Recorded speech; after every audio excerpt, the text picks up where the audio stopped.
Well, we can talk about Brian Wolf while I... Oh, let's talk about Wolfie. Yeah, while I get my notes. What a player. What a player. You know, cast your mind back, 25, 30 years. You know, the Fleet were then being managed by a guy called Alf Ackerman. Now, Alf Ackerman was an interesting manager. He was a South African guy. He played over here with Millwall, and he was what you would describe as a burly centre forward. And he used to eat centre halves for breakfast and spit their bones out. And when he went into the non-league game, he went to Dartford and was a prolific player with Dartford, who then were, on a level par with the Fleet. And he used to terrorise defences all across the land. And then he became their manager. And then after a period of time, he got disaffected with them and he came to the Fleet. And he signed these two guys from what was a working men's club out on the Rochester Peninsula called Who Working Men's Institute. And these two guys, which is effectively were playing kind of Sunday morning football, that level, they came to the club with very little ballyhoo. And it was Brian Wolf and another guy called Ken Burrett. And Ken Burrett was a tough tackling kind of Steven Gerrard type player who could play in midfield, could play at the back, could raid up front. Sort of Gerrard, Gareth Barry type player. And Brian Wolf was a mercurial winger. And he, of course, in that era, every player played with a mullet hairstyle. And it was a great sight to see with Wolfie running down the left wing with his hair flying, dropping his shoulder and going round players like they didn't exist before crossing for somebody else to convert the cross into a goal. And not only that, but when he was able to move into the middle, he was a terrific finisher, especially with his head. And he would climb above everybody else and tip the ball into the net. So all round, he was just one great player. And in those days, you didn't have the kind of conditioning and physical workouts that the players have today. And those days, players like Brian Wolf, they'd almost, I'm not saying he did this, but, they almost came out of the pub and onto the pitch. It was just football of a different era. And they played with a smile on their face, and Brian Wolf brought a lot of satisfaction to Fleet fans. And he featured in a forward line with two other players, Andy Woon and Steve Brown. And the Woon-Wolf-Brown axis was one of the greatest forward lines the Fleet ever saw. Wow. Thank you, Charles. Boy, you painted a great picture. I wish you could have seen it. Honestly, it's one of my most endearing and enduring memories of watching the Fleet over many years. Brian Wolf, unassuming guy, big smile on his face. He used to get chopped down by, crude tackles from defenders. He got up and he'd just take the nicky out of them and leave them on their backside.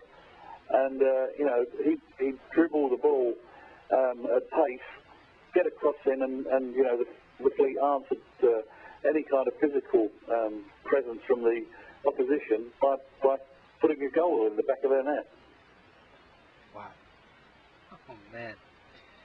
Well, this sort of segues nicely to my last point. I was watching this program, Italian sports program, last Sunday, and Sunday was 10-10-10. So the program was on number 10. Just all these great number 10 players, not only in Italy but throughout the world. And so it got me to thinking, does the Fleet have a number 10, a traditional number 10 player? Would that be... I think in this country, it's more of a number, whereas in other countries it's a position. And what goes with the number is a kind of playmaking schema, whereas in this country it's not quite as closely connected. Although for me, the one constant that I always turn to, when I think of that number, is the legend, the greatest player that ever pulled on the Fleet shirt in the time that I've been watching them, and that's Steve Portway. who's the club's goal-scoring record holder. And he was number 10, and he was very much a striker. He played alongside, for most of his time with the Fleet, a player called Mickey Cotter. But Portway, his time at the club, it's a shame we didn't have another 10 players as good as he was in the job that he did, because if we did, we would have risen up the leagues and won cups and trophies all over the place. But as a number 10, he's the only one that would stick out in my mind. Of course, in the modern era, numbering is somewhat different. While we were in the conference, we had numbers up to sort of 33 or whatever. Sure. So squad numbering became the vogue. But now we're back in the lower division. We have 1 to 11 plus the substitute. And, each week number 10 can be somebody different. So it tends not to be associated with a position, more with, the player on the day.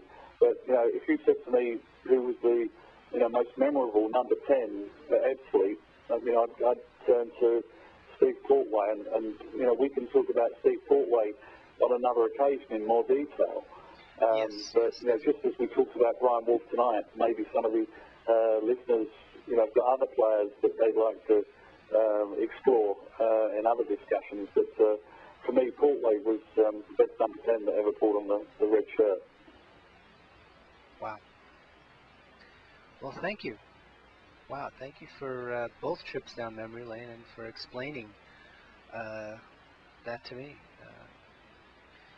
All right, well, Charles, I think that's about all I have. Good stuff. Unless you have anything else, I will, first of all, thank you, and I will talk to you next week, and hopefully we'll have a good result to talk about. Absolutely, and we'll see you in cyberspace. All right, Take care. Bye. Bye. Thanks again, Charles. I just can't say it enough. Well, as you may know by now, we win that game 1-0 on a Michael West goal. Now, on to the other teams. First off, the ladies. Well, they're still sitting mid-table, 10 points, after that loss to Tottenham, 4-0. Now, next up is another tough match, this time in the Southeast Combination League Cup qualifier at Luton Town on Sunday, October 24th. I know our ladies will play them tough, regardless of the outcome. And how about that youth team in the FA Cup run? A 5-1 win over Red Hill FC. What's that song by U2? Red Hill Mining Town? Well, it was Red Hill FC that went down and not Ebbsfleet. A 5-1 win. Now it looks like the youth team will be away against Brighton and Hove Albion in the first round proper. That game will be on November 3rd at Bognor Regis Town FC. Way to go, lads. Now, I wonder if this is the farthest we've gotten in a Youth Cup run. And more importantly, who are these kids? I'm going to get in touch with Ed and see if I can get some names for you. Now, these lads are clearly showing potential and might be the stars of the future. So, we should find out who they are. That's all I have for you today. Remember, you can follow the Fleet everywhere. On Facebook at facebook.com/myfootballclub for all the late-breaking news, likes, dislikes, and Roka's guerrilla marketing. On Twitter, which I don't tweet, but someone is there updating the damn thing. As always, ebbsfleet.co.uk, where Ed Miller does a fantastic job of updating the men's, ladies, and youth teams. In-depth reports and historical archives. That's where I glean my information. And of course, myfootballclub.co.uk. The new website has been up for a month. It's much more user-friendly. Get all the latest reports about MYFC, all the happenings, all the goings-on, the votes, proposals, etc., etc. After all, that's why we got into it. My club, your club, our club. The Fleet right now is going great guns. We're 5th in the league, right? 19 points.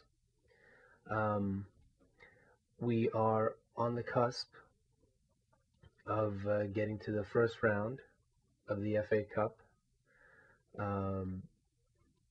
So support the team.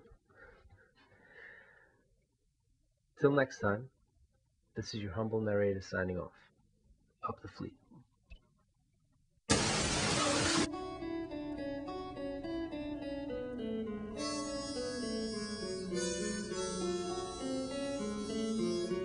Dos gardenias para ti, con ella quiero decir, te quiero, te adoro, mi vida.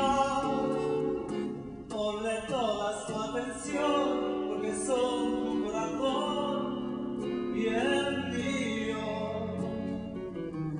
Dos gardenias para ti, que tendrán todo el calor de un beso, de esos besos que te di y que jamás se volverán en el calor de otro querer. A tu lado